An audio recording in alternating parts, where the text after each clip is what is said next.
When Shane McMahon defeated the Big Show in a last-man-standing match shortly after successfully purchasing WCW before his father, it gave him the confidence to attempt to recruit Kurt Angle, the only gold medalist in WWE, to his new company. However, Angle made it clear that he didn't want to join. Shane showed his displeasure with this decision by costing Angle a chance to become Intercontinental Champion later that night. In response, Angle decided to challenge Shane to a street fight at the King of the Ring pay-per-view. Despite this, Angle still had the duty to defend his King of the Ring title, so he decided that he would wrestle multiple matches that night. Angle was able to defeat Christian in his semi-final match, but in the tournament finals against Edge, Shane interfered and attacked Angle, allowing Edge to pick up the victory and become the 2001 King of the Ring. Exhausted from his first two matches, Angle was at a disadvantage when their street fight started, and Shane was able to dominate in the early moments. However, Angle was able to gain the upper hand by throwing him through the glass set not once, but twice. From there, Angle carted Shane to the ring, where he performed a breathtaking Angle slam from the top rope and picked up the pinfall victory. Shortly after Brock Lesnar defeated The Rock at SummerSlam to win his first WWE Championship, his manager, Paul Heyman, threatened The Undertaker's pregnant wife, Sarah, backstage. This provoked a furious Undertaker to rush to her aid, only to be ambushed by Lesnar with a steel chair. Brock's taunting gesture towards Sarah's stomach ignited a fierce rivalry, leading to a showdown at the Unforgiven pay-per-view.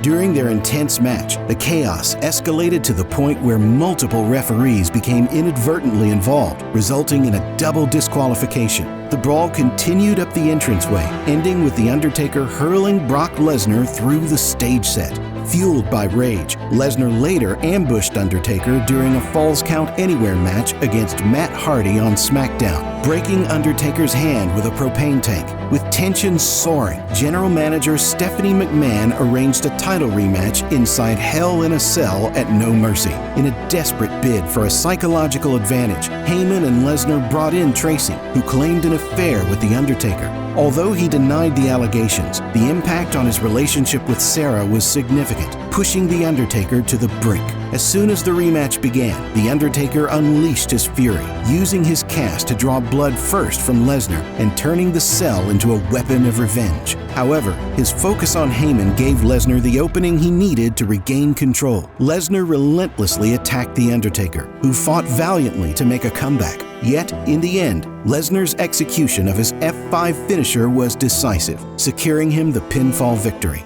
After Big Show attacked Rey Mysterio during the 2003 Backlash pay-per-view, the SmackDown locker room was disgusted with Big Show's actions. As a result, Brock Lesnar, who had just won the WWE Championship, stepped up to be the leader and called out Big Show, which led to a tag match being booked for Lesnar and Chris Benoit to face off against Big Show and A-Train. However, before their match started, Nunzio slapped Lesnar across the head, causing Lesnar to chase him into a room. This allowed other FBI members to trap Lesnar inside with a forklift, leaving Benoit to fight for himself during the tag match. Big Show and A-Train decimated Benoit, but before they could inflict permanent damage, Lesnar escaped and ran out to make the save by hitting A-Train with his F5 finisher. However, this distraction allowed Big Show to chokeslam Lesnar in the middle of the ring to close the show. To settle their differences, the two were booked to face off in WWE's first ever stretcher match at the upcoming Judgment Day pay-per-view. Big Show dominated in the early moments of the match by using the stretcher as a weapon. After he failed to roll Lesnar over the finish line, Lesnar gained the upper hand and got his own offense in. However, he also struggled to get Big Show over the line, so he disappeared backstage looking for something to help. While he was gone, Mysterio appeared out of nowhere to get his payback on Big Show, but Big Show overpowered him. Before Big Show could hurt Rey again, Lesnar emerged from backstage driving a forklift and delivered a flying crossbody on Big Show. From there, Lesnar placed a stretcher on the forklift, rolled Big Show on top of it, and drove the forklift with Big Show on it across the finish line to win the match. After Randy Orton attacked Shawn Michaels on an episode of Monday Night Raw,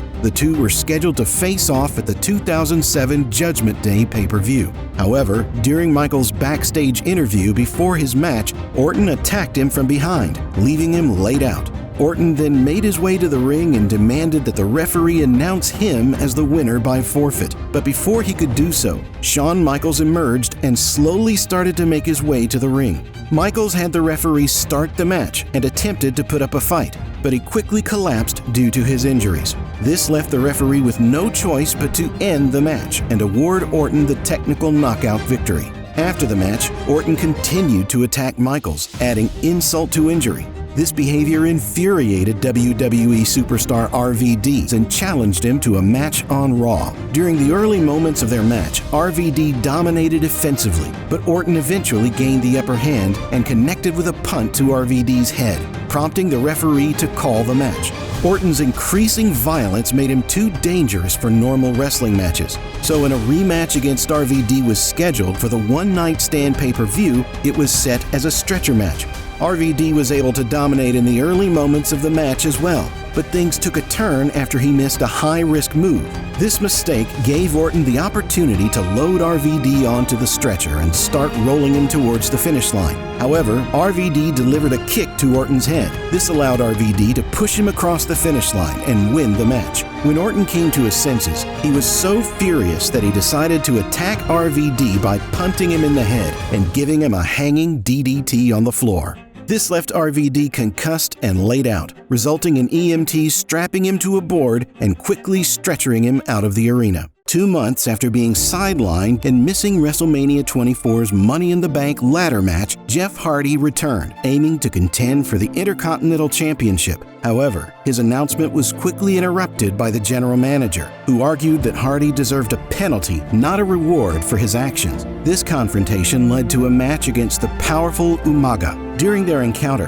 Hardy executed a surprise twist of fate to secure a win. This outcome frustrated Umaga, prompting him to demand a rematch the following week on Raw. The rematch escalated quickly, with action spilling outside the ring and resulting in a double countout. This unresolved tension set the stage for a Falls Count Anywhere match at the upcoming one-night stand pay-per-view. The match started in traditional fashion, but soon erupted into chaos outside the ring amidst a brutal exchange. They battled backstage, where Hardy used a fire extinguisher to gain the upper hand. In a spectacular moment, he slid downstairs to launch a flying clothesline, which almost led to victory. The climax of their intense match unfolded near the production trucks. Hardy climbed a ladder with Umaga in hot pursuit, ultimately sending him plummeting down. Hardy then performed a breathtaking swanton bomb from atop the truck onto Umaga, clinching the match with a pinfall. After CM Punk defeated Jeff Hardy in a TLC match at SummerSlam to win the World Heavyweight Championship, The Undertaker appeared out of nowhere and revealed that he was the new #1 contender by attacking Punk. However, before The Undertaker could compete for the title, Jeff Hardy invoked his rematch clause to face Punk in a loser leaves WWE cage match. After a thrilling back-and-forth contest, Punk emerged victorious, setting the stage for him to defend the title against The Undertaker in a submission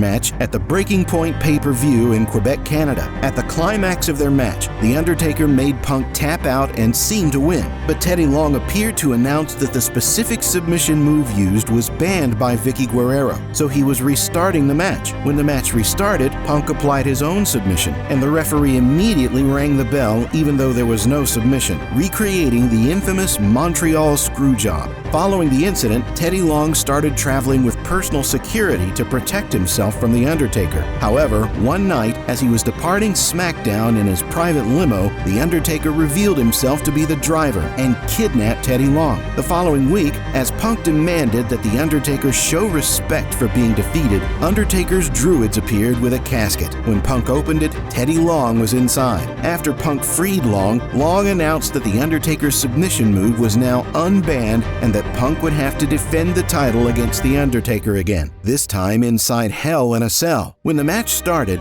The Undertaker dominated in the early moments by using the cell as a weapon, but Punk eventually got the upper hand and tried to seal the deal, but The Undertaker regained the upper hand and hit his tombstone finisher to secure the victory and win the World Heavyweight Championship. After Daniel Bryan defeated Triple H to qualify for the main event of WrestleMania 30, Batista and Randy Orton attempted to take Bryan out during their title match. Despite their efforts, Bryan fought back and won the WWE World Heavyweight Championship. The following night, as Bryan attempted to celebrate his victory, he was interrupted by Triple H, who announced that he would get a title shot that evening, determined to end the Yes movement. Before the match could begin, Orton and Batista attacked Bryan, setting the stage for Triple H to capture the title. However, before Triple H could secure the win, the Shield arrived, evening the odds and sparking an all-out brawl that ended the match in a double disqualification. As a result, Triple H reformed Evolution with Batista and Randy Orton and attacked the Shield the following week on Raw. This confrontation led both teams to be booked for a match at the Extreme Rules pay-per-view.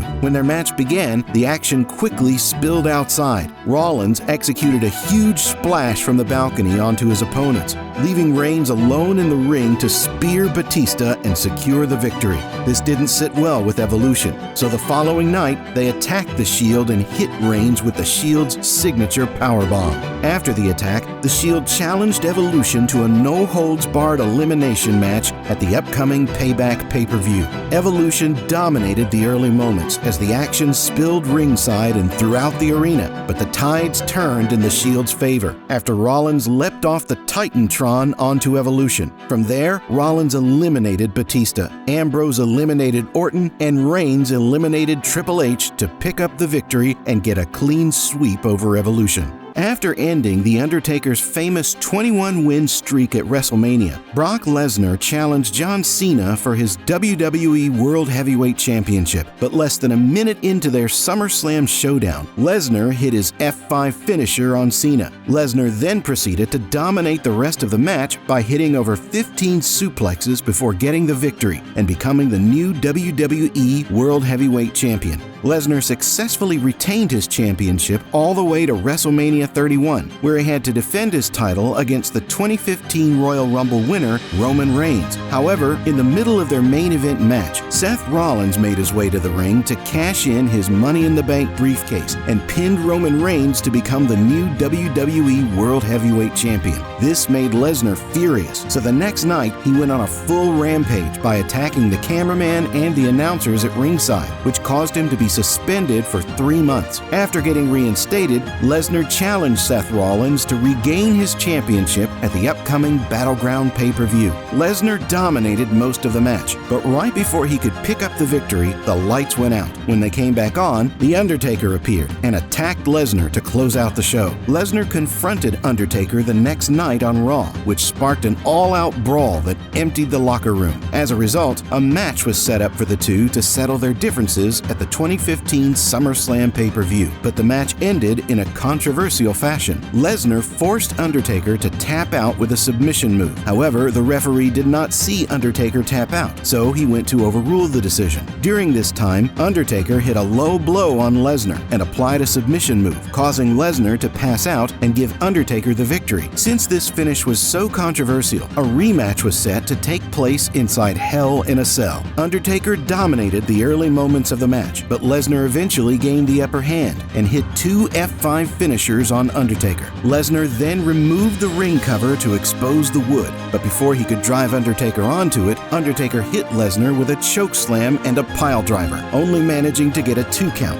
Lesnar then hit Undertaker with a low blow and executed his 3rd F5 finisher of the match, finally securing the victory. After McMahon presented the Vincent J. McMahon Legacy of Excellence Award to his daughter Stephanie, the celebration was abruptly interrupted by Shane McMahon, making his first appearance in WWE in 7 years. Shane declared he wanted control of Monday Night Raw and threatened to open a lockbox containing Vince McMahon's deepest, darkest secrets unless his demand was met. In response, Vince offered a deal. If Shane won a match of Vince's choosing, he could control Raw. But if Shane lost, he would have to give up the lockbox. Shane accepted the challenge, and Vince announced that the match would be against The Undertaker inside Hell in a Cell at WrestleMania. Shane attempted to send a message to The Undertaker, signaling that he wasn't intimidated. However, once the match started, The Undertaker effortlessly dominated the early moments. Shane eventually managed to land some effective offense, but everything went off the rails seconds after The Undertaker speared him through the side of the cell. Both men continued to fight on the floor around ringside until Shane knocked The Undertaker onto the announcer's table. Knowing he needed something drastic to secure victory, Shane climbed 20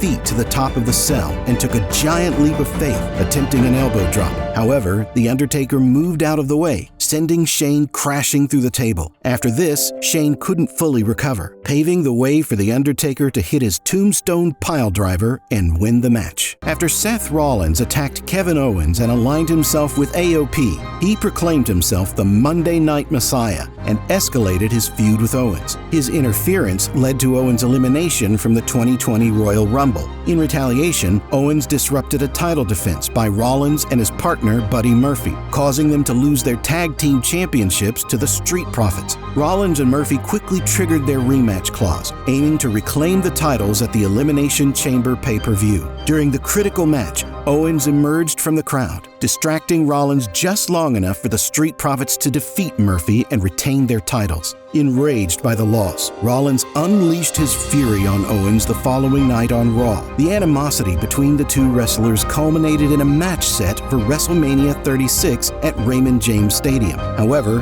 the unfolding national pandemic forced WWE to relocate the event to the Performance Center without a live audience. Early in the match, Rollins used the ring bell against Owens, leading to a disqualification. Unwilling to accept such a hollow victory, Owens called for the match to be restarted under no disqualification rules. Resuming their fierce battle, Owens gained the upper hand. Climbing the towering WrestleMania sign, he executed a breathtaking elbow drop onto Rollins below. This daring move secured Owens a hard-fought victory in one of the most memorable moments of the event.